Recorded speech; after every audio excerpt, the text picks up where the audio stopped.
বিদায় বন্ধু শহীদ হাদি।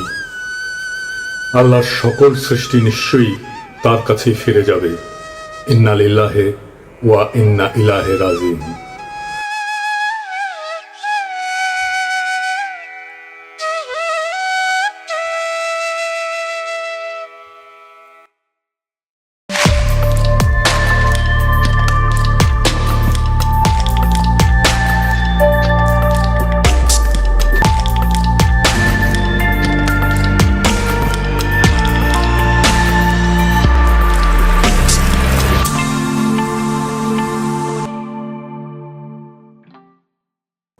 ফ্যাসিবাদ বিরোধী সংগ্রামে আমাদের সহযোদ্ধা বীর শরীফ ওসমান হাদি আমাদের এই পৃথিবীর মায়া ছেড়ে চলে গেছে।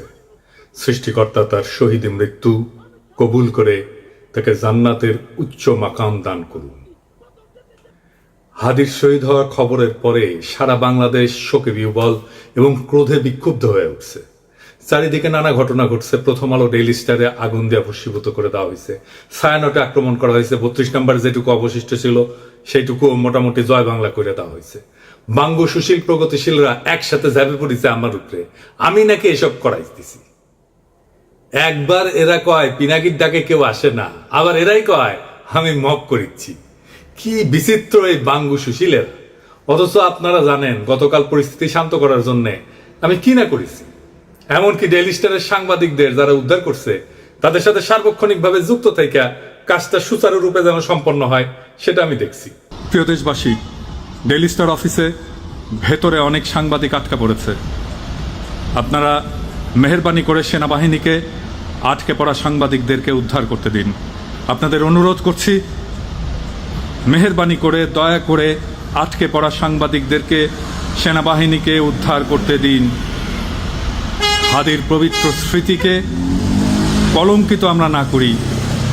সবাইকে আমি শান্ত থাকার আহ্বান জানাচ্ছি। সেনাবাহিনীর যে দল এখানে তাদের উদ্ধার করতে গেছিল তারাই বার্তা পাঠায় জানাইছে তারা উদ্ধার করতে পারতেছে না, আমি যেন সাহায্য করি।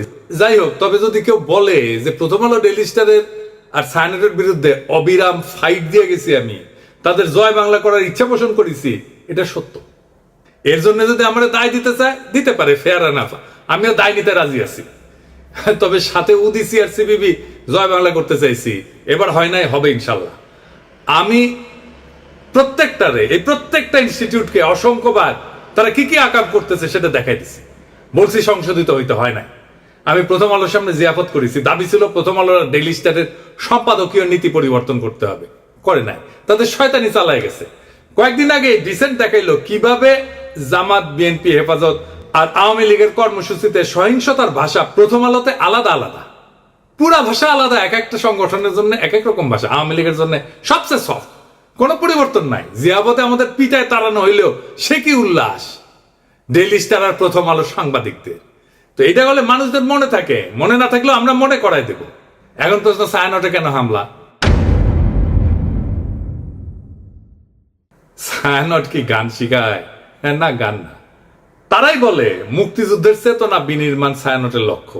এটা তো আমি বয়ান তৈরি সফট পাওয়ার, এটা তো জনগণ চিনে। হাসিনা পলায় গেছে, এরা তো আগে সেই কাজ করে যাচ্ছে। 2024-এ 5ই আগস্টের পর ফ্যাসিবাদের বিরুদ্ধে কোনো কাজ করেছে এরা? করা লাগলো না, করে না। 2025-এ পয়লা বৈশাখে তারা বলে বাঙালি জাগবেই, সবাই মিলে সুন্দর দিন কাটানোর সময় ফিরবেই, মানে এখন নাই, সার্থক হবেই মানুষ, দেশ, এই পৃথিবীকে ভালোবেসে চলবার মন্ত্র। মানে সময়টা চলে গেছে, আবার আপাসট করে ফিরে আসবে। এখন সবাই মিলে সুন্দর করে দিন কাটাইতেছি না, এই কান্নাকাটি ওদের থাকবে। এই গান তো করতে আসে নাই, রাজনীতি করতে আসছে। মাইক খাবে না? আমাদের হাদিও একটা কালচারাল ফ্রন্ট করেছিল, ইনকিলাব মঞ্চ, ওরা তো মাইরাই ফেললো আওয়ামী লীগের লোক। তার পাল্টা তো আপনাদের একটা ভাঙচুর হইতেই পারে, মাইনা নেন।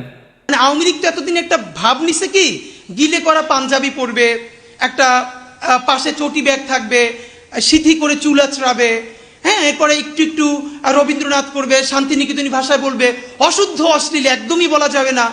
এই করে আসাদুজ্জামান নূর শুধু গণহত্যাই করবে না, তার গাড়ি বহরে যারা হামলা করছে তাদেরকে গুম করছে, খুন করছে।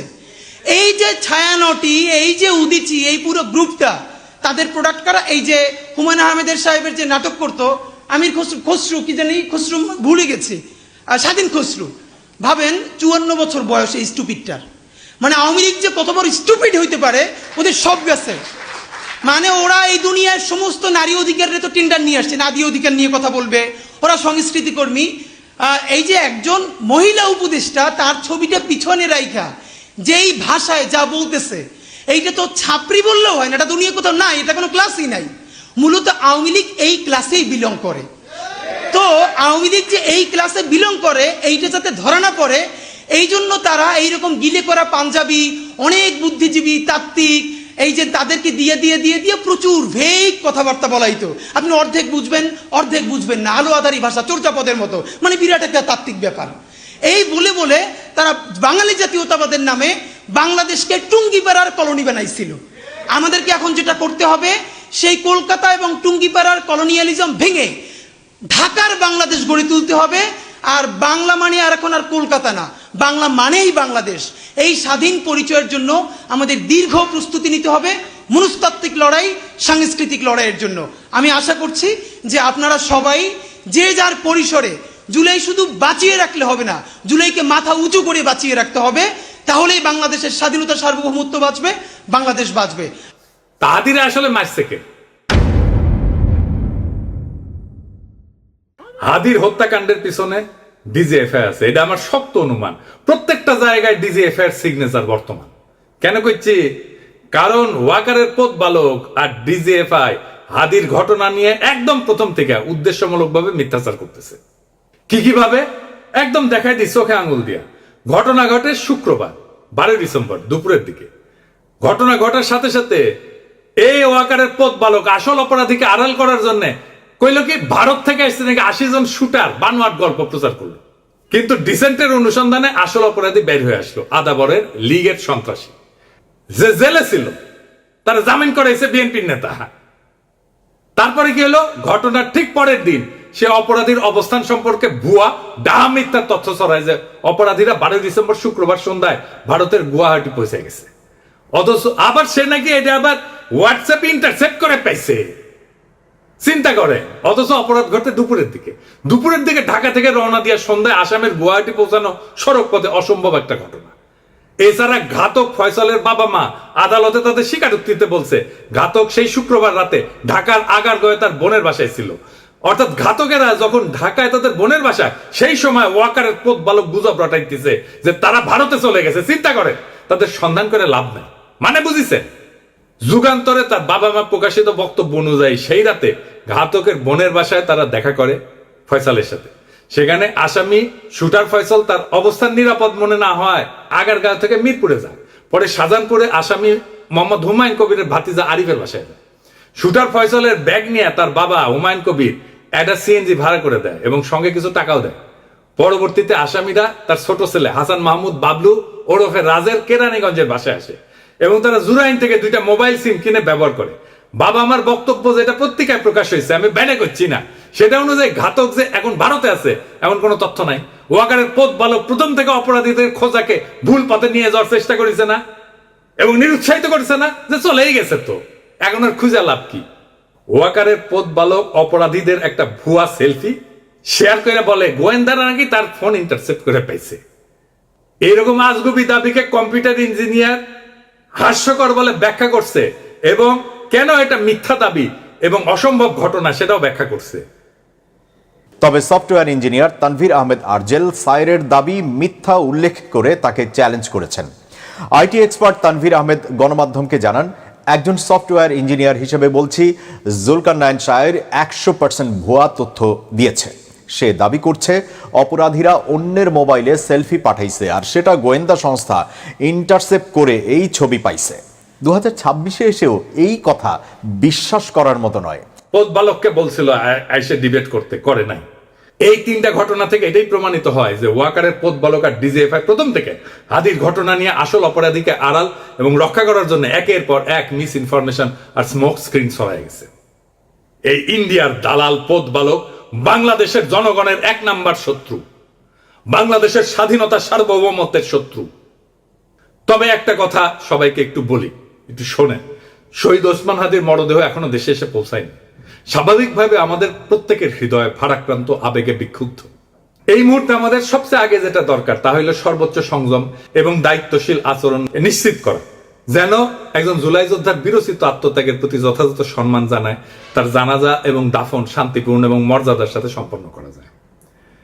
এমন সংবেদনশীল সময় পরিস্থিতিকে আরো নাজুক করে তুললে এটা হবে একেবারে বেপরোয়া এবং আত্মঘাতী, যার পরিণতি হবে গভীরভাবে ক্ষতিকর। এর তাৎক্ষণিক ফলাফল অনুমান করা কঠিন না, কিন্তু তা হবে ধ্বংসাত্মক। দীর্ঘদিনের ক্ষোভ থেকে ফ্যাসিস্ট বয়ান উৎপাদনকারী দেশের দুইটা পত্রিকা জনতার হামলা ভাঙচুর অগ্নিসংযোগ হয়েছে এবং আগুনে কিন্তু একটা পত্রিকার সাংবাদিকদের জীবন বিপন্ন হয়ে উঠছিল। পরিস্থিতির যেন আর অবনতি না হয় মেহেরবানি করে সতর্ক থাকবেন। আমাদের তো সব কাজের দোষ। বিদেশি গণমাধ্যম চাইবে, ইন্ডিয়া চাইবে হাদির শহীদী মৃত্যুকে শিরোনাম না বানায় অগ্নিসংযোগ ভাঙচুরের দৃশ্যকে শিরোনাম বানাইতে। এটা ঘটলে আড়ালে পড়ে যাবে আসল এবং জরুরি সত্য, হাদির শাহাদাত, তার আদর্শ এবং যে শক্তির বিরুদ্ধে লড়াই করতে যেয়ে তাকে প্রাণ দিতে হয়েছে। আরো দুঃখজনক হইল গুলিবিদ্ধ হওয়ার পর সারা দেশে হাদিকে ঘিরে যে বিপুল ভালোবাসা, দীপ্ত আবেগ এবং নৈতিক সংহতির জোয়ার সৃষ্টি হয়েছে তা মারাত্মকভাবে ক্ষতিগ্রস্ত হবে। আমরা কোনোভাবেই হাদির আত্মত্যাগকে এইভাবে নষ্ট হতে দিতে পারি না। আমাদের শত্রুরা চায় বাংলাদেশের মানুষ যেন ঐক্যবদ্ধভাবে আধিপত্য এবং দমন নীতির বিরুদ্ধে দাঁড়াইতে না পারে, ইনসাফের পক্ষে দাঁড়াইতে না পারে, স্বাধীন সার্বভৌম বাংলাদেশের পক্ষে দাঁড়াইতে না পারে। জুলাই যেন কলঙ্কিত হয়, মানুষ যেন ক্লান্ত এবং বিভ্রান্ত হয়ে আবার তাদেরকেই স্বাগত জানাইতে শুরু করে যারা পতিত শক্তির পুনর্বাসনে সহায়তা করবে এবং পুরনো মডেলের কবজায় দেশকে আটকায় রাখবে। এই সংকটময় মুহূর্তে আমাদের প্রয়োজন শৃঙ্খলা, ধৈর্য এবং রাজনৈতিক স্পষ্টতা। খুব সহজে উস্কানি দিয়া সংঘাত সৃষ্টি করা যায়। আফগান পাকিস্তান সীমান্তেই দেখেন না, অনেক ক্ষেত্রে না বুঝে তরুণরা সে আগুনে ঝাঁপায় পড়ে, প্রাণ হারায়। আমাদের বুঝতে অসুবিধা হওয়ার কথা না কারা এই সুযোগ নিতে চায়, কারা বাংলাদেশের স্বাধীনতা সার্বভৌমত্বকে পুনরায় বিপন্ন করতে চায়। অতএব উত্তেজিত এবং ক্ষুব্ধ জনতাকে থামাইতে হবে দৃঢ়ভাবে, শান্তভাবে, ধৈর্যের সাথে এবং অবিলম্বে।